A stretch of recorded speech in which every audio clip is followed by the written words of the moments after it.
In a small, bustling neighborhood, a young boy named Adam Green faces the unthinkable. His father, Robert, is wrongfully convicted of a crime he didn't commit, leaving Adam's family to struggle under the weight of injustice. But instead of losing hope, Adam channels his grief and frustration into a relentless pursuit of the truth. When a chance act of courage brings him into the orbit of Chief Thomas Williams, Adam seizes the opportunity to reopen his father's case. What follows is a gripping journey filled with unexpected allies, dangerous revelations, and unwavering determination. As Adam uncovers layers of corruption and deception, he risks everything to bring his family back together and to restore his father's good name. But will his fight for justice succeed? Or will the forces of greed and power prove too strong to overcome? Stick around as we unravel Adam's incredible journey of resilience, hope, and the enduring fight for what is right. The streets of Franklin Heights came alive every morning with a cacophony of honking horns, shouting vendors, and the hum of neighbors rushing about their routines. The heat of the sun pressed down on the cracked sidewalks, baking the scent of asphalt and fried street food into the air. Among the crowd darted Adam Green, a wiry 14-year-old with dark curls and steady, sharp eyes. His worn sneakers slapped against the pavement as he weaved through clusters of people. Adam's heart pounded with a mix of anticipation and worry as he clutched the strap of his faded backpack. In the pocket of his jacket rested an old compass, its metal casing tarnished and its needle frozen in place. It had belonged to his father, Robert, and despite its broken state, Adam carried it as a reminder of better days. Days before his father was convicted of embezzlement and sent to prison, leaving Adam, his younger sister Lily, and their mother Clara to fend for themselves. Their small apartment on the edge of Franklin Heights was modest, its peeling paint and drafty windows a reflection of the family's financial struggles. Clara worked 2 jobs, cleaning houses during the day and a diner at night, to keep the lights on and food on the table. Even so, Adam knew how tight money was, knew it from the way his mother's shoulders drooped every evening and from the look of exhaustion etched on her face. Adam hated feeling powerless. He despised how the world seemed to move on as though nothing had happened, as though his father were guilty, and their suffering was deserved. Robert had always been a man of principle, and Adam couldn't shake the conviction that his father had been framed. Truth is a light that cannot stay hidden forever, Robert used to say. Those words echoed in Adam's mind every time he gripped the compass. It was his father's mantra, and now it had become his own. As Adam approached the bustling intersection near Main Street, a familiar figure came into view. Officer Grace Williams, one of the few police officers known for treating people in the neighborhood with kindness, stood in the middle of the road, directing traffic. Her neatly pressed uniform clung a bit awkwardly to her frame, and Adam noticed the slight curve of her belly beneath the fabric. Grace was pregnant, yet she continued to work tirelessly, her whistle cutting sharply through the noise. Adam felt a pang of admiration for her. The neighborhood was often chaotic, with its fair share of petty crime and struggles. Yet Grace never seemed to waver in her commitment to keeping order. Suddenly, a loud shout pierced the air. "Watch out!" Adam's head snapped toward the source of the commotion. A delivery van barreled down the street, its tires screeching against the pavement. The driver's frantic gestures signaled that the brakes had failed. Adam's stomach tightened as he realized the van was headed straight for Grace, who stood unaware with her back turned to the oncoming vehicle. Time seemed to slow as Adam's instincts took over. Without thinking, he dropped his bag and sprinted forward, dodging pedestrians and weaving through the traffic. "Officer Williams!" he yelled, his voice barely cutting through the din. Grace turned just as Adam reached her, and with all the strength he could muster, he pushed her out of the van's path. The two tumbled onto the sidewalk as the van screeched past, narrowly missing them and crashing into a lamppost. For a moment, there was silence. Then the crowd erupted in murmurs, some recording the scene on their phones. Grace sat up, her hand instinctively resting on her belly. Her face was pale, and her breaths came in quick, shallow gasps. "You saved me," she whispered, her voice trembling.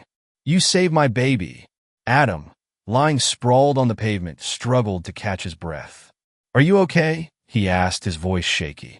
"Is the baby okay?" Grace nodded slowly, her wide eyes still locked on him. "I think so. Thanks to you." A man in a police uniform pushed through the crowd, his expression a mix of panic and relief.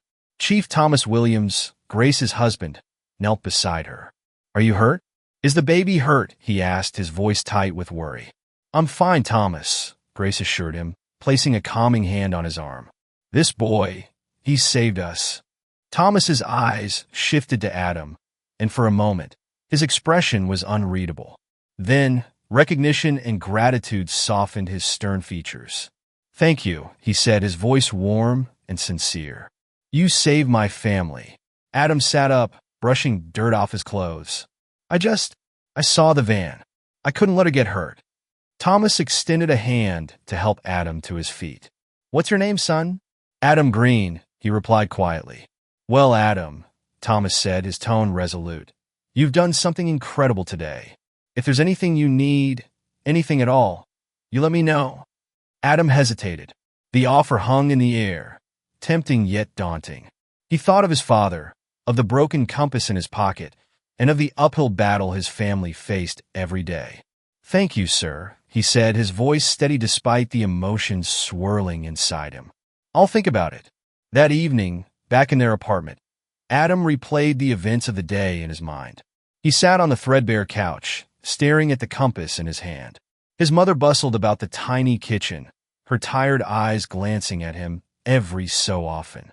"You've been quiet," Clara said, setting a plate of pasta on the coffee table. "Something happened today?"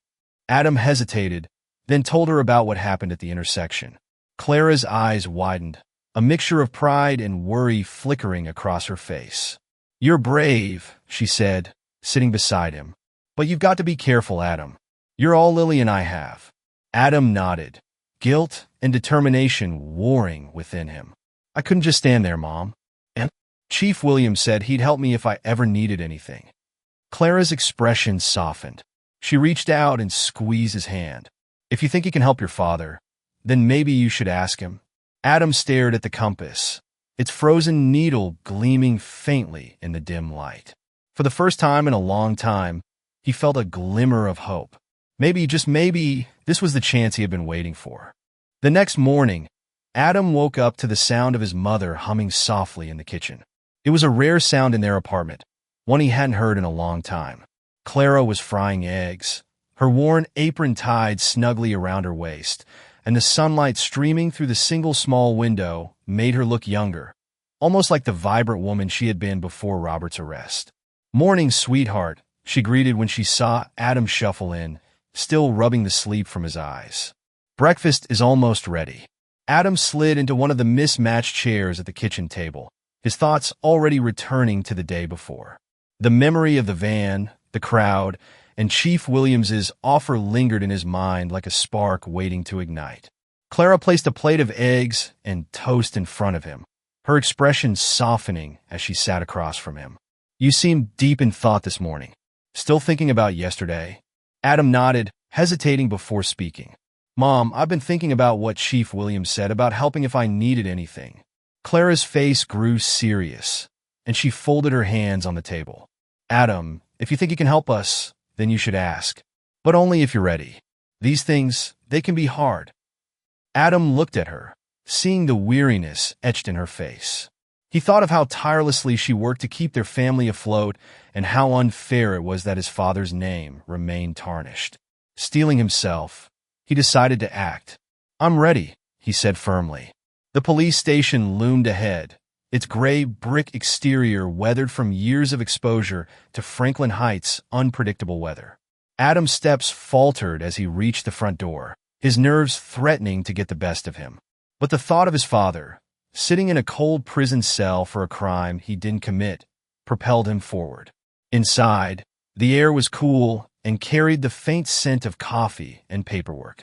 He spotted Chief Williams speaking with an officer near the front desk. The chief noticed Adam almost immediately, his stern face breaking into a welcoming smile. "Adam," he greeted, walking over. "Good to see you. What brings you here?" Adam swallowed hard, his hands gripping the straps of his backpack. "Chief Williams, I need to ask for your help. It's about my dad." Thomas's brow furrowed as he motioned for Adam to follow him to a quieter corner of the station. They sat at a small desk cluttered with files and reports. "Tell me what's on your mind," Thomas said, his voice calm but attentive. Adam took a deep breath and began. He told Thomas about Robert Greene, a man of principle who had worked as a warehouse manager for nearly a decade. He explained how Robert had been accused of embezzling funds from the company, how evidence had seemingly stacked against him, a forged signature on withdrawal documents, and a colleague's damning testimony. "But my dad didn't do it," Adam said, his voice trembling. "He would never steal. He always said he'd rather lose his job than do something wrong." Thomas leaned forward, resting his elbows on the desk. "What makes you so sure?" Adam reached into his pocket and pulled out the broken compass.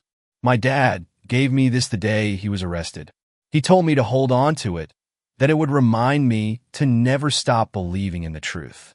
I found his name tag at home the night they said he was at the warehouse. How could he have been there if his tag was here?" Thomas studied Adam's face, seeing not just a boy, but someone who carried the weight of an entire family's struggles on his shoulders. "That's a compelling detail, Adam," he said. "But reopening a case like this isn't simple. It will take time, and it might upset some people." Adam's jaw tightened. "I don't care if it's hard. I just want the truth." The resolve in Adam's voice struck Thomas deeply. He nodded slowly. "All right, I'll look into it. No promises, but I'll see what I can do." Relief washed over Adam, but it was tempered by the knowledge that this was only the first step. "Thank you, Chief Williams." That evening, Adam returned home to find Clara and Lily huddled together on the couch, watching an old sitcom. The sight warmed his heart, and for a brief moment, he allowed himself to hope. Clara looked up as he entered, her brows knitting in concern. "How did it go?" Adam sat beside her, the cushion sinking under his weight. "Chief Williams said he'll look into it. He didn't promise anything, but it's a start." Clara reached out and squeezed his hand. "That's more than we've had in a long time. I'm proud of you for asking." Lily, a bubbly 10-year-old with a gap-toothed smile, piped up. "Does that mean Dad might come home soon?" Adam hesitated, not wanting to give her false hope. "Maybe, Lil, but it's going to take a while." Her smile faltered, but she nodded, her small hands clutching a threadbare stuffed rabbit. "I miss him." "I know," Adam said softly, his heart aching. "Me too." Meanwhile, back at the police station, Thomas pulled Robert's case file from the archives. It was thick, the pages yellowed at the edges from frequent handling during the trial. Grace, who had stayed late to finish paperwork, noticed him flipping through the file. "Robert Greene," she said, reading the name on the folder. "Isn't that the case where the warehouse manager got caught stealing?" Thomas glanced at her, his expression thoughtful. "That's the one. His son came to me today, saying there might be more to the story." Grace leaned against the desk, her hand resting protectively on her belly. "And you believe him?" "I don't know," Thomas admitted. "But something about the way he talked, it felt like there was more to this." Grace studied her husband's face, then smiled gently. "If anyone can find the truth, it's you." Thomas smiled back, though his mind remained focused on the task ahead. As he delved deeper into the file, he noticed small inconsistencies, details that didn't quite add up. The testimony from Sam Peters, a warehouse colleague, was oddly specific, as though rehearsed. And the surveillance footage from the night of the alleged crime was unusually grainy, even for their older system. His gut told him that Adam might be right. Something about this case didn't sit well. The following morning, Thomas met with Adam again. "I found a few things that seem off," he admitted. "But if we're going to move forward, we'll need more evidence." Adam's determination reignited. "I'll find it," he promised. "Take it slow, son," Thomas advised. "This isn't a sprint." But for Adam, the fight for his father's freedom was a race against time. And he was just getting started. Adam left the police station with a renewed sense of purpose. Though Chief Williams hadn't guaranteed anything, his willingness to examine Robert's case gave Adam a sliver of hope. As he walked home, he considered the obstacles ahead. He would need more evidence, but where would he find it? His father's old belongings, forgotten corners of their apartment, and even conversations with those who knew Robert all seemed like possible starting points. The following morning, Adam sat at their small kitchen table, spreading his father's few possessions across the surface. Clara looked on with a mix of curiosity and concern. "What are you looking for?" she asked, setting a steaming cup of coffee in front of him. "Anything that might help prove Dad's innocence," Adam replied. He sifted through the items: a framed photo of Robert at the warehouse, a stack of letters, and a few trinkets. His fingers paused on a diner receipt dated the night of the alleged crime. "What's this?" Adam muttered, holding the paper up to examine it more closely. Clara leaned in, squinting at the faded ink. "That's from Freddy's Diner," she said. "Your dad used to stop there after late shifts." The receipt's timestamp placed Robert at the diner during the time frame he was supposedly stealing from the warehouse. Adam's heart raced. This is proof. If Dad was at the diner, he couldn't have been at the warehouse. Clara placed a steadying hand on his shoulder. "It's a good start, Adam, but you'll need more than this. Freddy might still have his records, but that was a long time ago." "I'll check," Adam said, grabbing his backpack. "If this helps even a little, it's worth it." Freddy's Diner was a small, cozy place nestled at the edge of the neighborhood. Its red vinyl booths and checkerboard floors were a comforting relic of the past. Adam stepped inside, greeted by the smell of sizzling bacon and fresh coffee. Behind the counter stood Freddy himself, a heavy-set man with a kind smile. "Can I help you, kid?" Freddy asked, wiping his hands on a towel. "I hope so," Adam replied, pulling out the receipt. "My dad, Robert Green, used to come here. Do you remember him?" Freddy's face softened. "Of course, I remember Robert. He was a good man. Haven't seen him in a while, though. Adam hesitated. He's been in prison, but I think he's innocent. This receipt shows he was here the night they said he was at the warehouse. Do you have old records that might prove he was here?" Freddy scratched his head. "I might have something in the back. Give me a minute." Adam waited, nerves thrumming as Freddy disappeared into a cluttered office behind the kitchen. Minutes later, he returned with a dusty ledger. "This is where we kept track of checks before everything went digital. Let's see." Freddy flipped through the pages until he stopped at the right date. "Here it is," he said, pointing to a line with Robert's name and the exact time stamped on the receipt. "Your dad was here." Adam felt a surge of relief. "Thank you. Can I take this to the police?" Freddy nodded. "If it'll help Robert, you bet." Back at the station, Adam presented the receipt and ledger entry to Chief Williams. Thomas examined the items carefully, his brow furrowing. "This is good, Adam," he said. "It establishes an alibi, but it still won't be enough to reopen the case on its own." Adam's heart sank. "Then what else do we need?" Thomas leaned back in his chair, rubbing his chin. "We need to find out why Robert was framed. Who had something to gain from putting him in prison?" Adam thought for a moment, then said, "The man who testified against my dad. Sam Peters. He was acting weird when I saw him last year. He looked scared." Thomas nodded thoughtfully. If Peters was pressured into testifying, that could be a lead, but convincing him to talk might be tricky. "I'll try," Adam said without hesitation. Finding Sam Peters was no easy task. Adam asked around the neighborhood, eventually learning that Peters had moved to a rundown apartment complex near the warehouse. The building smelled of mildew, and its walls were streaked with grime. Adam climbed the creaky stairs to the third floor and knocked on a door marked 3B. The man who opened the door looked older than Adam remembered. His hair was disheveled, and his eyes darted nervously. "What do you want?" Peters asked, his voice gruff. "My name is Adam Green," he said. "I'm Robert Green's son." Peters stiffened, his grip tightening on the door frame. "I don't know anything about that." "Please," Adam implored. "I just want the truth. My dad's in prison because of what you said." Peters hesitated, his eyes filled with guilt. He stepped back, allowing Adam inside. The apartment was dimly lit and sparsely furnished, with stacks of newspapers littering the floor. "I can't help you," Peters said, sitting on a worn-out couch. "If I talk, they'll come after me." "Who?" Adam asked, his heart pounding. "Who's they?" Peters shook his head. "I can't say." Adam felt a wave of frustration, but tried to stay calm. "If my dad didn't do it, why would you say he did?" Peters looked down, his hands trembling. "They paid me. The warehouse owner, Bradshaw, and his people. They said if I didn't back up their story, they'd make me regret it." Adam's breath caught. So, my dad was framed? Why? Peters hesitated again before whispering. Bradshaw was running a side operation, skimming money from the warehouse. Your dad was honest, too honest.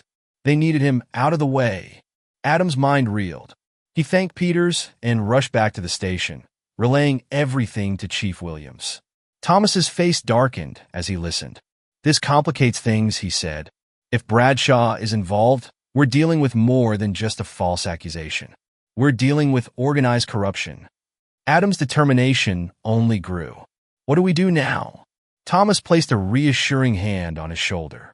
We follow the trail, Adam, and we don't stop until we find the truth. That night, Adam lay awake in bed, staring at the ceiling. His mind churned with possibilities and fears. If Bradshaw was powerful enough to orchestrate this, what would happen if they dug too deep? Would his family be safe? He clutched his father's compass, its cold metal grounding him. Truth is a light that cannot stay hidden, he whispered to himself. The fight was far from over, but Adam knew one thing for certain. He wouldn't give up. Not until his father's name was cleared and justice was served. The air in the police station felt heavier the next morning. Adam sat across from Chief Williams, watching as he sifted through the notes from their conversation the day before. Thomas's jaw was tight, his eyes narrowed in thought. If Peters is telling the truth, Thomas said slowly, then Bradshaw isn't just a warehouse owner. He's running something bigger, something dangerous. Adam leaned forward, the urgency burning in his chest. So, what do we do? We can't let him get away with this. Thomas sighed. It's not that simple, Adam. Bradshaw has money and connections. Going after him without solid evidence could backfire. We need to proceed carefully. Adam nodded, though his frustration simmered beneath the surface. He hated the thought of Bradshaw continuing his life as if nothing had happened while his father rotted in prison.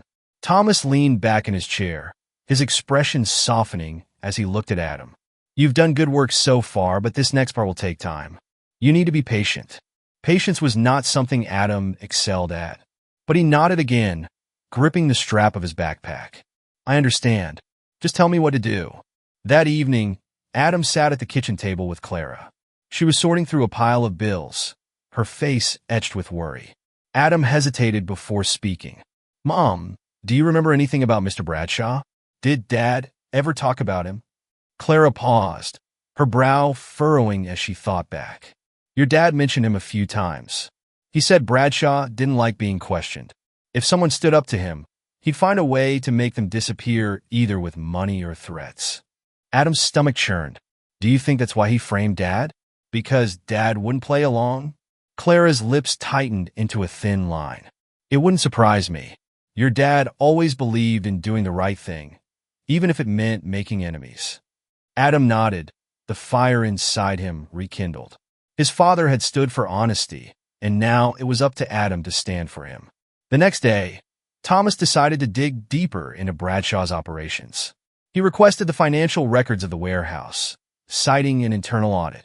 Though his position as chief gave him access, the request raised eyebrows among his team, particularly Lieutenant Roy Callahan. Roy was older than Thomas and had been on the force longer, with a reputation for bending rules to get results.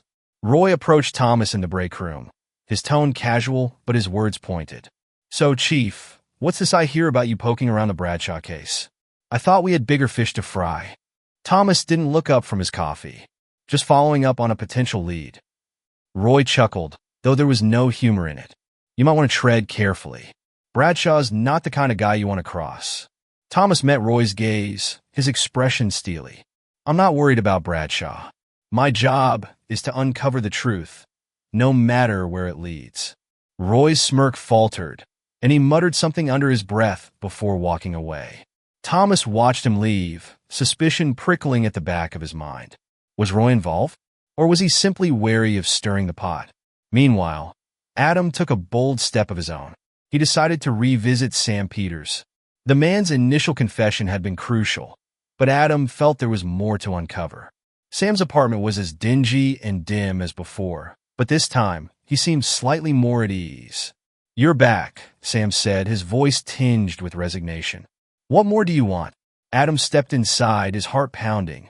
I need to know everything. Why did Bradshaw frame my dad? What else do you know? Sam hesitated, his hands trembling as he lit a cigarette. Look, kid, you don't get it.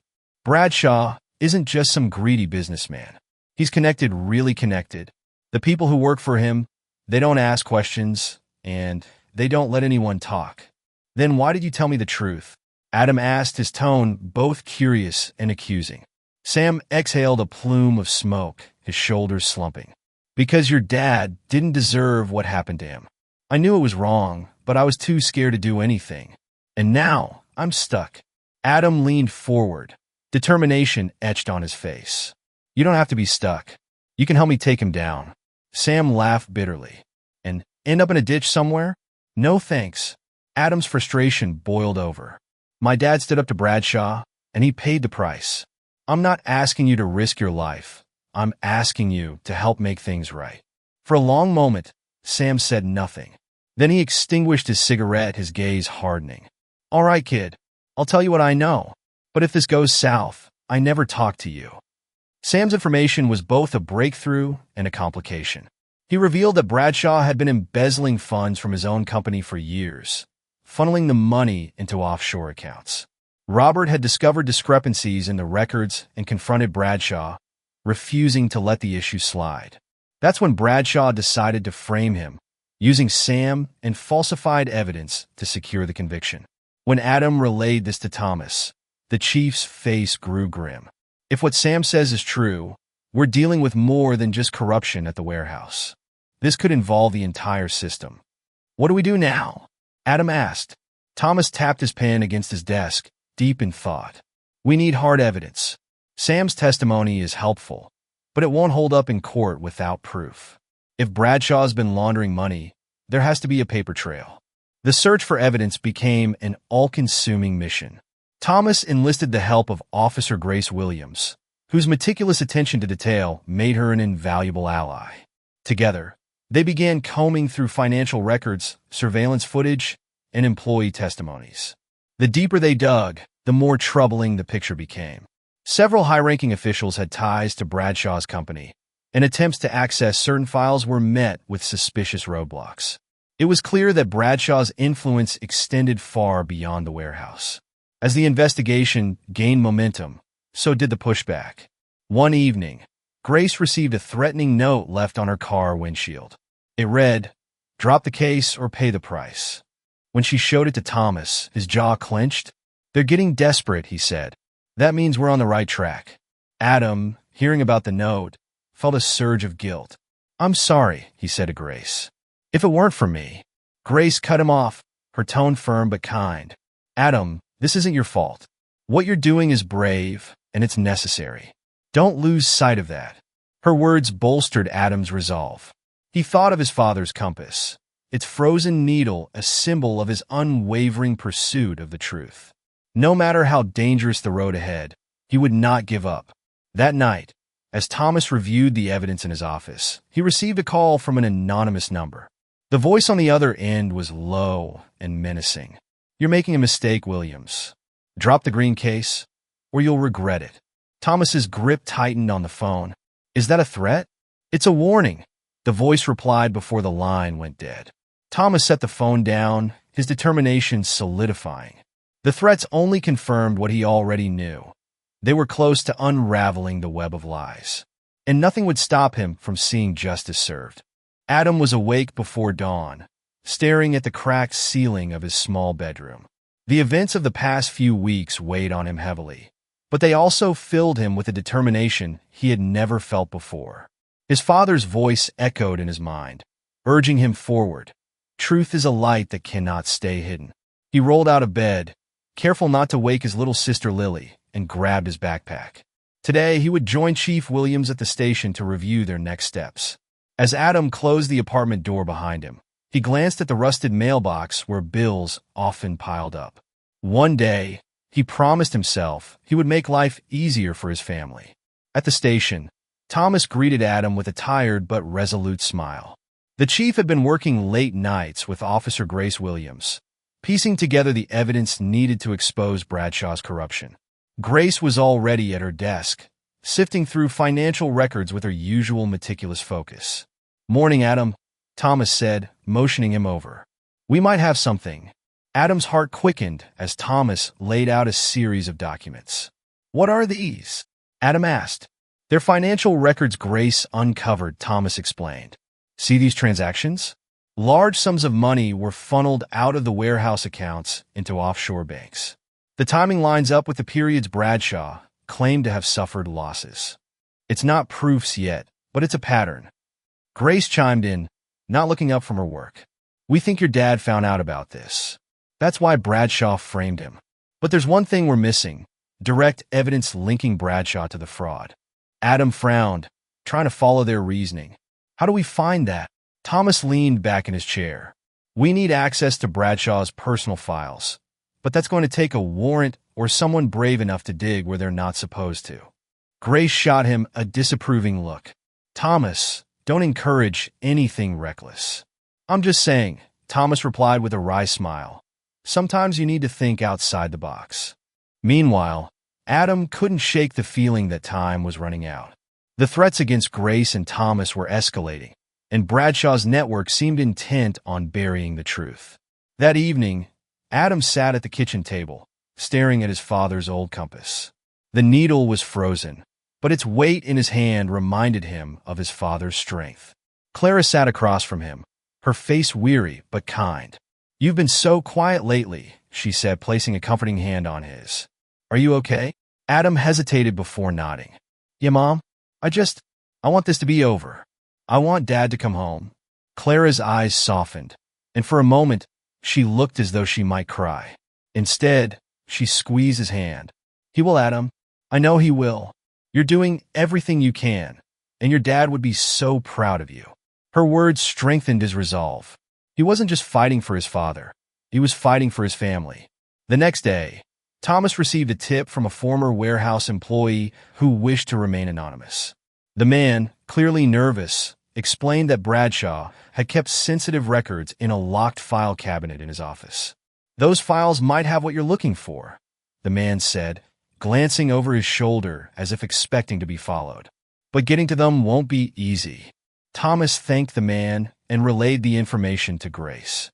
"We're going to need a warrant," Grace said, her tone practical but cautious. Thomas shook his head. "By the time we get one, Bradshaw will have moved the files or destroyed them." Adam, who had been listening quietly, suddenly spoke up. "What if I go?" Both Thomas and Grace turned to him, startled. "Absolutely not," Grace said firmly. "It's too dangerous." Adam's jaw tightened. "But I know the warehouse. I used to go there with my dad. I can get in without anyone noticing." Thomas exchanged a wary look with Grace. "Adam, this isn't a game. If Bradshaw catches you—" "He won't," Adam interrupted. "I'll be careful. But we can't wait any longer, can we?" Grace opened her mouth to argue, but Thomas held up a hand. "Let me think about it," he said, his voice heavy with uncertainty. That evening, Thomas sat alone in his office, weighing the risks. Adam's suggestion was reckless, but the boy's determination reminded him of why he had taken this case in the first place. He couldn't let fear stop them now. The next morning, Thomas called Adam into the station. "All right," he said, his tone serious. "I'll let you do this, but only under one condition: you'll be wired. We'll hear everything, and if anything goes wrong, we'll pull you out immediately." Adam nodded, his heart racing. "I can do this." Grace wasn't happy with the plan, but she agreed to help prepare Adam. She showed him how to use the hidden microphone and gave him tips on staying calm under pressure. "If you feel even the slightest bit unsafe," she said, her eyes hard, "you get out. Understand?" "Understood," Adam replied, though he couldn't hide his nerves. That night, under the cover of darkness, Adam approached the warehouse. His stomach churned with anxiety, but he pushed the feeling aside. He slipped through a side door he remembered from his visits with his dad, careful to avoid the security cameras. Inside, the warehouse was eerily silent. The faint hum of machines and the occasional creak of settling beams were the only sounds. Adam moved quickly, his footsteps light on the concrete floor. He reached Bradshaw's office, the locked file cabinet just as the former employee had described. Taking a deep breath, Adam pulled out the small crowbar Thomas had given him. It took several tense minutes, but the lock finally gave way. Inside, he found a trove of documents, bank statements, forged invoices, and records of payments to employees like Sam Peters. Adam's heart pounded as he stuffed the papers into his backpack. He whispered into the microphone, "I've got it. I'm coming out." Suddenly, footsteps echoed down the hall. Adam froze, his mind racing. He darted behind a stack of crates just as a flashlight beam swept through the office. A gruff voice called out, "Who's there?" Adam held his breath, praying the guard wouldn't see him. After what felt like an eternity, the footsteps retreated. Adam waited a moment longer before slipping out the way he had come. When he emerged into the cool night air, he heard Thomas's voice crackle in his ear. "You okay, kid?" Adam exhaled shakily. "Yeah, I've got the files." Back at the station, Thomas and Grace pored over the documents Adam had retrieved. The evidence was damning clear proof of Bradshaw's embezzlement and his efforts to frame Robert Greene. "This is it," Thomas said, his voice triumphant. "This is what we need." Adam watched them, a mix of relief and pride swelling in his chest. For the first time, he felt like they were truly on the verge of exposing the truth. But deep down, he knew the fight wasn't over yet. Adam sat at the police station, his hands resting on the backpack that still held the documents he had retrieved from the warehouse. The adrenaline from the night's events was wearing off, replaced by an aching fatigue. Across the room, Chief Williams and Officer Grace Williams were sorting through the evidence, their expressions a mix of grim determination and cautious hope. "This is solid," Thomas said, holding up a document that detailed payments from Bradshaw to various employees, including Sam Peters. "It proves that Bradshaw was paying people to keep quiet or lie." Grace nodded but didn't look up from the bank statement she was reviewing. "It's a smoking gun, but we'll need testimony to back it up. Someone who was part of this." Adam, listening intently, felt a jolt of realization. Sam Peters. He already admitted Bradshaw forced him to lie. If we show him these documents, maybe he'll testify. Thomas exchanged a look with Grace, his brow furrowed. "Sam's cooperation would be a game changer," he said. "But getting him to testify will be tricky. He's scared, and for good reason." "I'll talk to him," Adam said quickly. "He trusts me." Grace shot him a skeptical glance. "Adam, this isn't like sneaking into the warehouse. Convincing someone to go against a man like Bradshaw takes more than determination. It takes safety guarantees." Thomas nodded. "She's right. If Sam agrees to testify, we'll need to protect him." "Then let's do it," Adam said, his voice firm. "We can't stop now." Later that afternoon, Adam stood outside Sam Peters' apartment, clutching a folder containing copies of the most incriminating documents. Thomas had offered to come along, but Adam had insisted on going alone. He knew Sam would be more likely to open up without a uniformed officer standing behind him. The door creaked open after the second knock, revealing Sam's gaunt face. His eyes darted nervously down the hallway before settling on Adam. "What are you doing here?" he asked, his voice low. "I found proof," Adam said, holding up the folder.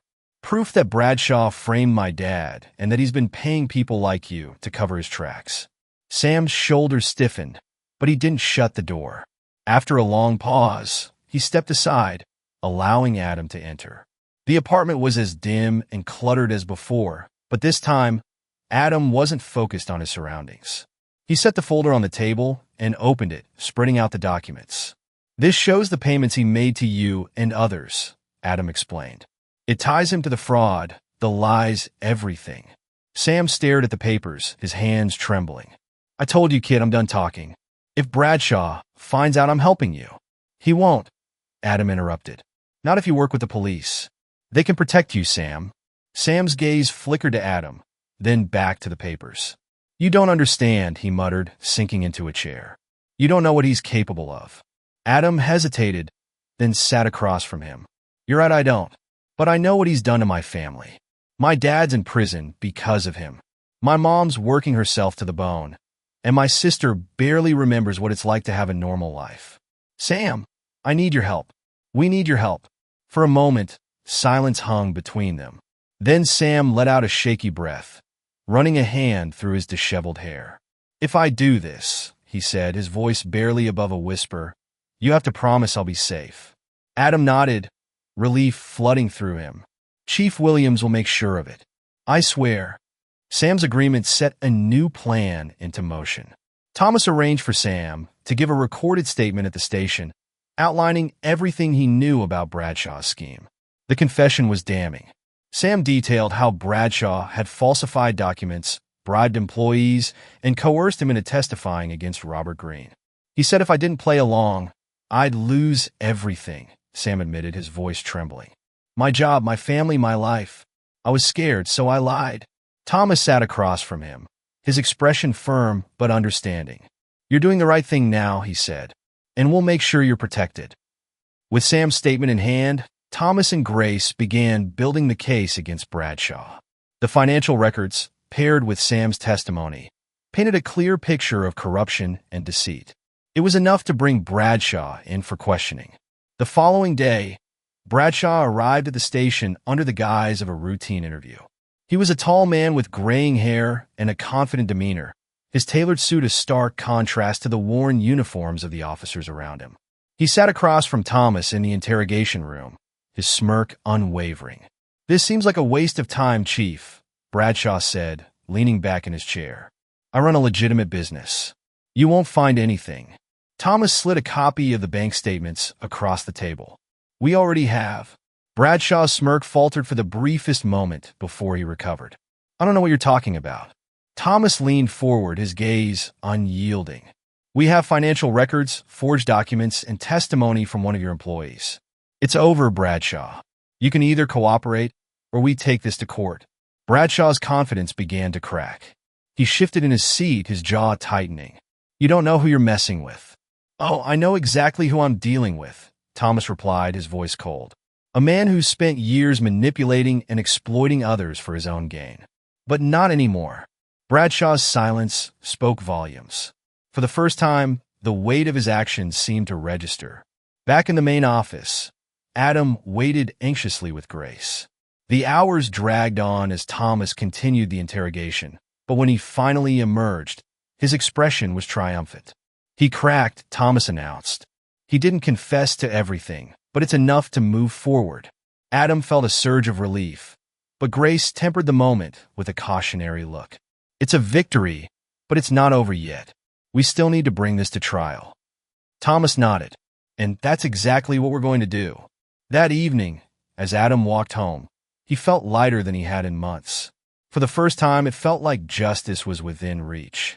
He clutched his father's compass in his pocket, the broken needle a reminder of the journey that had brought him here. When he reached the apartment, Clara and Lily were waiting for him. "How did it go?" Clara asked, her voice tinged with hope. Adam smiled, the first genuine smile he had managed in a long time. "We're one step closer, Mom. Dad's coming home." Clara pulled him into a tight hug, her tears soaking into his shirt. Lily joined them, her small arms wrapping around his waist.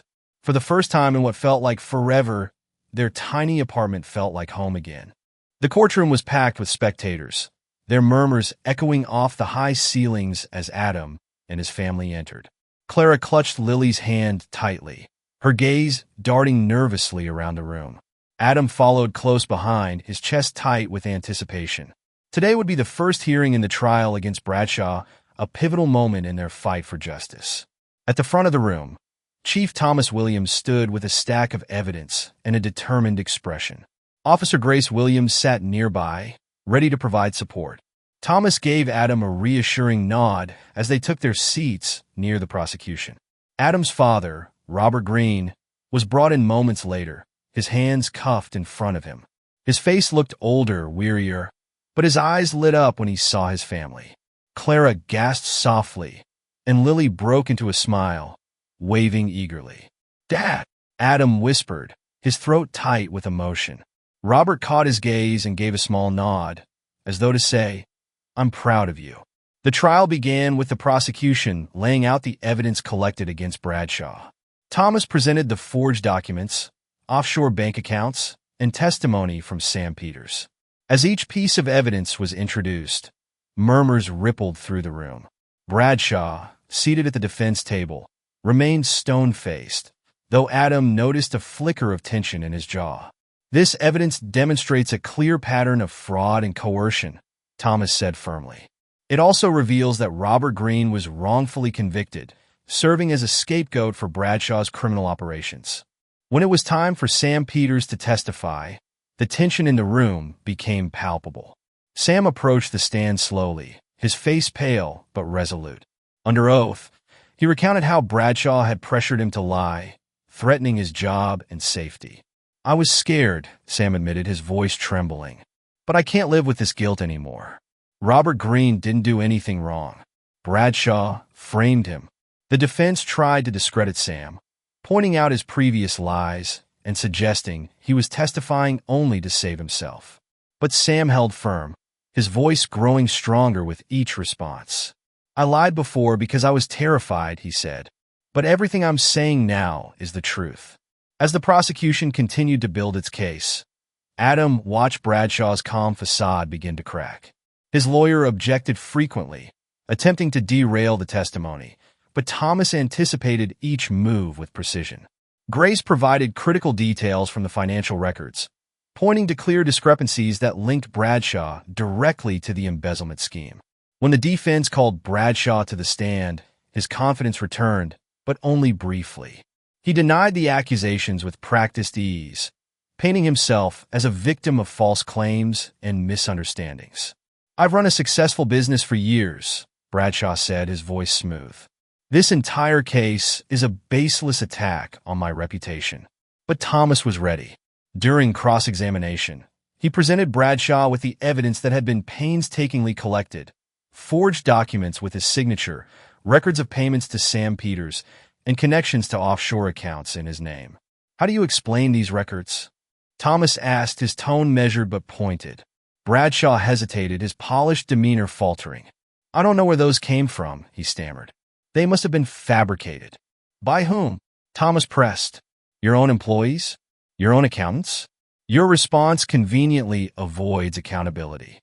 The courtroom grew silent as Bradshaw struggled to respond.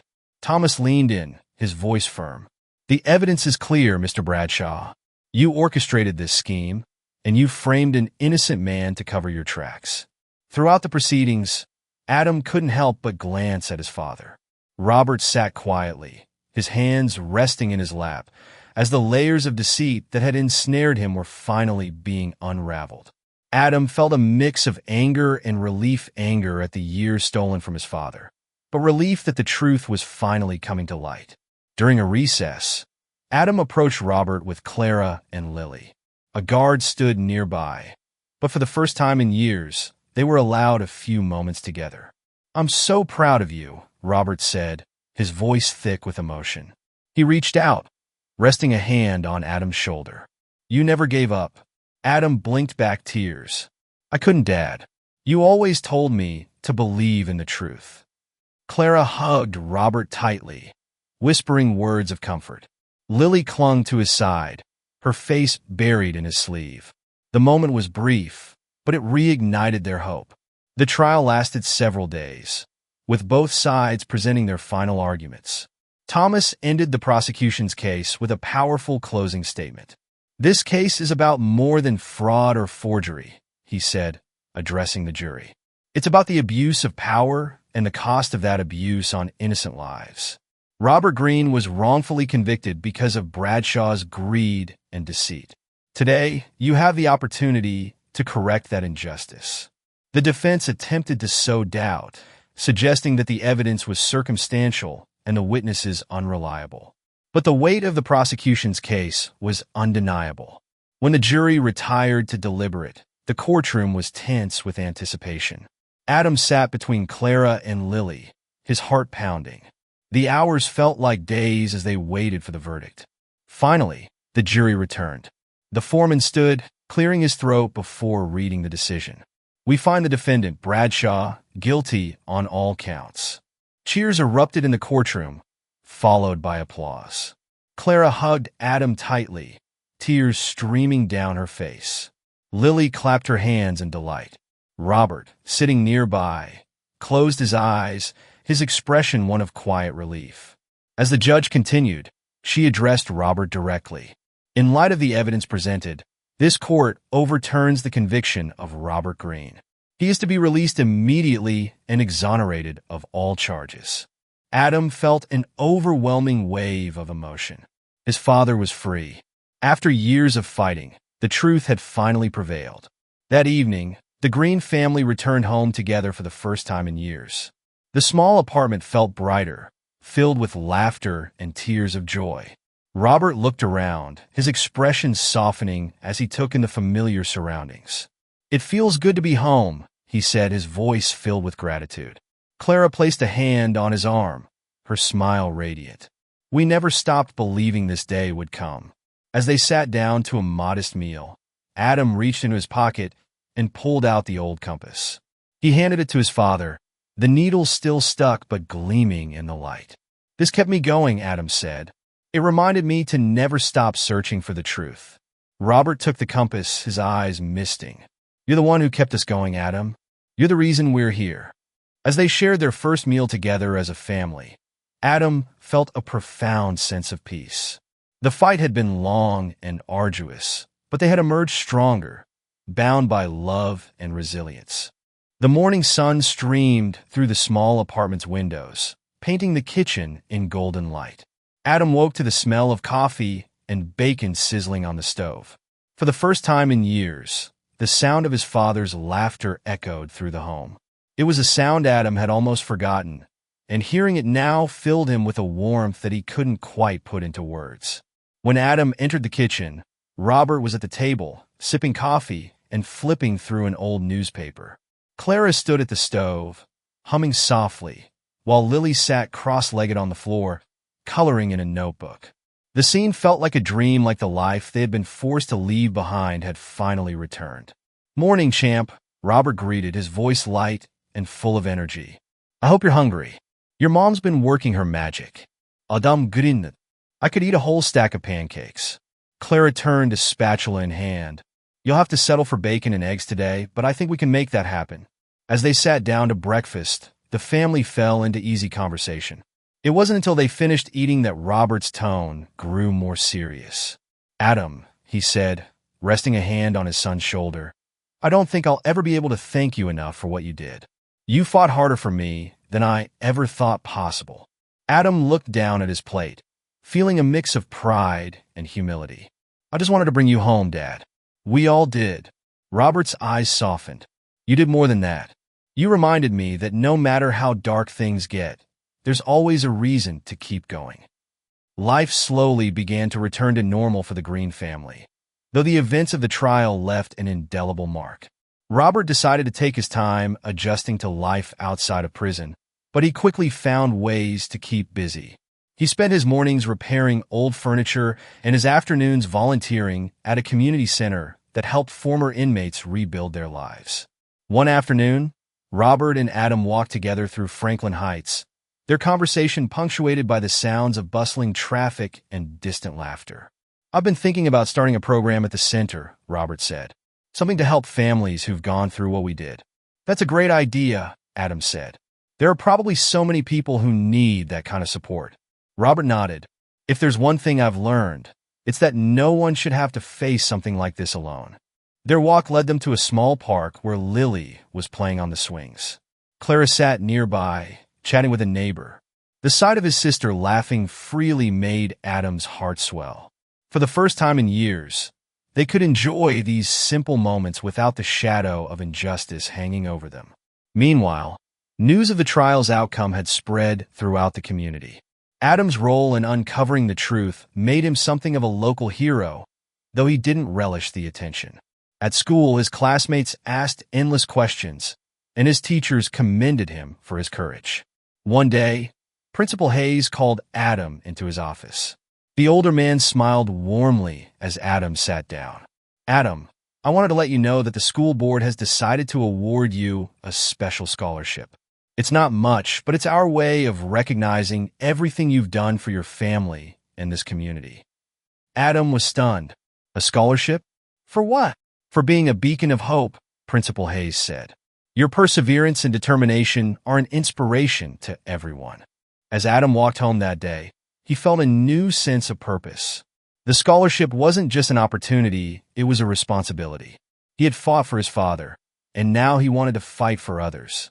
Inspired by his father's ordeal, Adam began exploring ways to help those who had been wrongfully accused.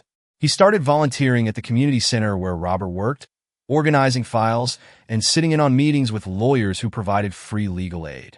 One day, while cleaning out a storage room at the center, Adam found a dusty box filled with letters.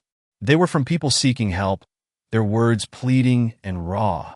He spent hours reading them, moved by the stories of families torn apart and lives derailed by unjust accusations. When he showed the letters to Robert, his father's face grew serious. "This is exactly why I want to start that program," Robert said. "Every one of these people deserves a second chance." Adam nodded. "What can I do to help?" "You're already doing it," Robert replied. "But if you really want to make a difference, you'll need to keep learning. Maybe one day, you'll be the one leading the fight for justice." The idea stuck with Adam. The more he thought about it, the more he realized how much he wanted to follow that path. His father's freedom had been a victory, but there were so many others who still needed help. At the police station, Chief Williams and Grace were busy tying up loose ends from the Bradshaw case. The fallout from the trial had been significant, with investigations expanding into other businesses connected to Bradshaw's network. For Thomas, the work was far from over, but he felt a deep sense of satisfaction knowing that justice had been served. One evening, Thomas invited Adam and his family to dinner at his home. As they sat around the table, sharing stories and laughter, Thomas turned to Adam with a thoughtful expression. "You know, Adam," he said, "you've got a knack for this kind of work. Ever thought about becoming a lawyer?" Adam hesitated, glancing at his parents. "I've thought about it," he admitted, "but law school is expensive." Thomas smiled.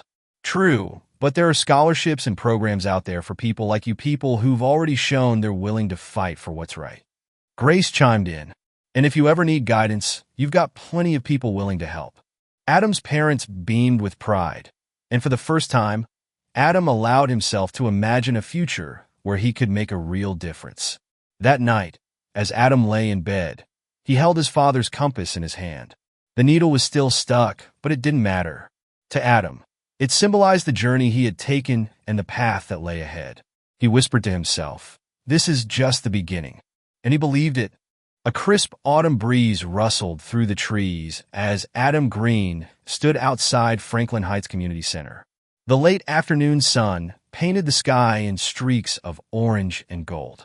Adam adjusted his backpack and stepped inside, where the familiar hum of activity greeted him. His father, Robert, was leading a workshop in the main room, speaking to a group of men and women about rebuilding their lives after incarceration. "Always remember," Robert said, his voice calm but firm, "your past does not define you. What you choose to do from this point forward is what matters." Adam watched from the doorway, pride swelling in his chest. His father's resilience and willingness to help others inspired him daily. As the session wrapped up, Robert caught Adam's eye and waved him over. "How was school?" Robert asked, handing him a clipboard with notes from the session. "Good," Adam replied. "Principal Hayes stopped me in the hallway. He asked if I'd speak to some younger students about what we've been through." Robert smiled, clapping a hand on Adam's shoulder. "You're becoming quite the role model." Adam felt a flicker of embarrassment, but also a deep sense of purpose. "I just want to help," he said. "Like you." The scholarship Adam received allowed him to begin taking community college classes part-time. His schedule became a balancing act of school, volunteering at the center, and helping his mother around the apartment. Though exhausting, it gave Adam a renewed sense of direction. One day, while organizing case files at the center, he came across a letter from a woman named Margaret Samuels. She described how her son, a teenager named Jason, had been wrongfully accused of shoplifting and was now facing charges that could ruin his future. "Dad, have you seen this?" Adam asked, showing Robert the letter. Robert read it, his brow furrowing. "That poor family. Sounds like they need someone in their corner." "I want to help," Adam said, his voice steady. "Maybe I can talk to Jason and see if there's anything we can do." Robert nodded. "Go for it. But remember, these things take patience." Adam visited the Samuels family the following day. Their small house reminded him of his own, a place filled with love but burdened by hardship. Margaret greeted him warmly, though her eyes were red from worry. "Jason's in his room," she said, motioning toward a narrow hallway. "He's been keeping to himself since all this started." Adam knocked gently on the door before stepping inside. Jason, a lanky boy with a sullen expression, sat on the edge of his bed, fiddling with a baseball glove. "Hi, Jason," Adam said, pulling up a chair. "My name's Adam. I heard about what you're going through, and I wanted to see if I could help." Jason looked up, his eyes guarded. "Why do you care?" "Because I've been where you are," Adam replied. "My dad was wrongfully accused, too. It was the hardest thing we ever went through, but we didn't stop fighting, and I think you shouldn't either." Jason's expression softened, and for the first time, he opened up. He explained how he had been accused of stealing from a convenience store after a mix-up with another customer. Despite his protests, the store owner had called the police, and now Jason was facing charges that could follow him for years. Adam listened intently, taking notes. "Do you remember anything specific about the day it happened? Someone who might have seen what really happened?" Jason hesitated, then nodded. "There was a delivery guy outside. I think he saw everything." "That's a good lead," Adam said. "Let's start there." Over the next few weeks, Adam and Jason worked together to track down the delivery driver, who turned out to be an invaluable witness. His testimony, combined with surveillance footage that had previously been overlooked, proved Jason's innocence. The charges were dropped, and the Samuels family was finally able to breathe again. "You saved my son's future," Margaret said, tears in her eyes as she hugged Adam tightly. "I don't know how to thank you." "You don't have to," Adam replied, smiling. "Just keep believing in him." The experience solidified Adam's desire to pursue a career in law. With each case he encountered at the community center, his determination grew. He applied to more scholarships and began taking pre-law courses, pouring all his energy into learning the skills he would need to make a difference on a larger scale. Robert, watching his son's dedication, felt both pride and a pang of guilt. One evening, as they sat together on the couch, Robert spoke softly. "Adam, I know everything we went through pushed you toward this path, but I hate that you had to carry so much weight on your shoulders." Adam shook his head, meeting his father's gaze. "Dad, I chose this, and I wouldn't change it. What happened to us showed me how important it is to fight for people who can't fight for themselves." Robert nodded, his eyes misting. "You're going to do great things, son. I'm sure of it." At the community center, word spread about Adam's work with the Samuels family. More people began reaching out for help, and Adam found himself juggling multiple cases, often working late into the night. Though the workload was demanding, he never lost sight of his mission. One afternoon, while reviewing files in the center's small office, he received a surprise visit from Chief Williams and Officer Grace. "We heard about what you did for Jason Samuels," Thomas said, handing Adam a folder. "Thought you might want to help with this one, too." The folder contained details about a family facing eviction due to falsified claims by their landlord. Adam's jaw tightened as he read the report. "I'm in," he said without hesitation. Grace smiled. "We had a feeling you would be." The case was tough, involving complex legal documents and a stubborn landlord who refused to admit wrongdoing. But with guidance from Thomas and Grace, as well as support from his father, Adam managed to uncover the truth. The family was allowed to keep their home, and the landlord faced penalties for his actions. Each victory added fuel to Adam's growing passion for justice. He began to dream of opening his own legal clinic, a place where people like the Samuels family could find help without fear of being turned away. One evening, as the Green family gathered around the dinner table, Adam shared his vision. "I want to open a law office here in Franklin Heights," he said. "Somewhere people can go when they don't know what else to do." Clara beamed with pride, and Robert nodded thoughtfully. "It's a big goal," Robert said. "But if anyone can do it, it's you." Lily, now 11, grinned. "Does that mean I get to be your assistant?" Adam chuckled. "Maybe one day, Lil." As they laughed together, the weight of the past felt a little lighter. The seeds of change Adam had planted were beginning to grow, and the future felt brighter than ever. A brisk winter wind swept through Franklin Heights as Adam Green pushed open the door to a modest storefront with freshly painted lettering on the window. Green and Associates. Legal aid for all. Inside, the small office buzzed with quiet energy. A receptionist greeted clients at the front desk, while a team of young lawyers, many of whom Adam had mentored, shuffled through case files in the back. Adam paused for a moment, letting the sight sink in. This was at the realization of a dream born from years of struggle and perseverance. His father's ordeal, the trial against Bradshaw, and the countless hours spent at the community center had all led to this. Robert stepped in behind Adam, carrying a toolbox. "That sign looks sharp," he said, nodding at the window. "Makes the place feel official." "It's all thanks to you, Dad," Adam replied, his voice steady but full of emotion. "If it weren't for what we went through, I might never have found this path." Robert smiled, placing a hand on Adam's shoulder. "What we went through made us stronger. But this," he said, gesturing to the office, "this is all you, son." As the day progressed, the office filled with clients. A single mother sought help with custody paperwork, an elderly man asked about tenants' rights, and a young woman wanted advice on starting her own business. Adam moved between the consultations with a calm but focused energy, offering guidance while his team handled the details. By early afternoon, a familiar face walked through the door.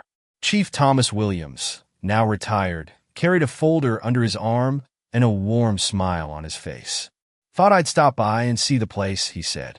"Chief," Adam exclaimed, shaking his hand. "It's good to see you." Thomas chuckled. "It's just Thomas now, remember? Retirement strips you of all the fancy titles." "Well, you'll always be chief to me," Adam replied. "Come on, let me show you around." Thomas admired the bustling office as Adam led him through. "You've built something special here," he said. "This place is going to change lives." "That's the goal," Adam said. "Speaking of which, what's in the folder?" Thomas handed it over. "I thought you might want to take a look at this case. It's about a small nonprofit that's being targeted by a corporation. They're trying to shut it down over a zoning dispute, but I think there's more to the story." Adam flipped through the folder, his brow furrowing. "This looks serious. Thanks for bringing it to me." "Of course," Thomas said, patting him on the back. "If anyone can handle it, it's you." As the weeks passed, the office became a cornerstone of the community. Adam's team hosted workshops on legal rights, offering free advice to anyone who walked through the door. The walls of the office were soon covered in thank you notes from clients, along with photos and newspaper clippings about Adam's work. One morning, a young boy named Noah came in, clutching a notebook. He looked no older than 12, with wide eyes and an earnest expression. "Are you Mr. Green?" he asked, his voice trembling slightly. "That's me," Adam said, kneeling to meet his gaze. "What can I do for you?" Noah hesitated, then held out his notebook. "I want to be like you. Can you teach me?" Adam's heart swelled. He flipped through the notebook, which was filled with hand-drawn scales of justice, courtroom sketches, and notes about helping others. He smiled and placed a hand on Noah's shoulder. "If you want to help people, you're already on the right path. But being like me, that's the easy part. You're going to be even better." Noah grinned, his nerves fading. "Really? Really?" Adam said. "Now, how about you stick around and see what we do here?" Though his work consumed much of his time, Adam never forgot to return home to his family. Their small apartment still carried the warmth and love that had sustained them through the hardest years. Clara now worked part-time at a local school, and Lily, now in middle school, often accompanied Adam to the office to help, though her definition of helping mostly involved doodling on scrap paper. One evening, as they sat around the dinner table, Robert cleared his throat. "I've been thinking about something," he said, glancing at Clara and then Adam. "I want to expand the program at the community center. Maybe start offering workshops for families who've been wrongfully accused. Teach them how to navigate the system." Clara beamed. "That sounds like a wonderful idea. You've always had a way of connecting with people." Adam nodded. "I can help too. Between the office and the center, we can reach even more people." Robert's face lit up with pride. "It's incredible to see how far we've come." Months turned into years, and Adam's impact continued to grow. The legal clinic gained recognition not just in Franklin Heights, but across the state.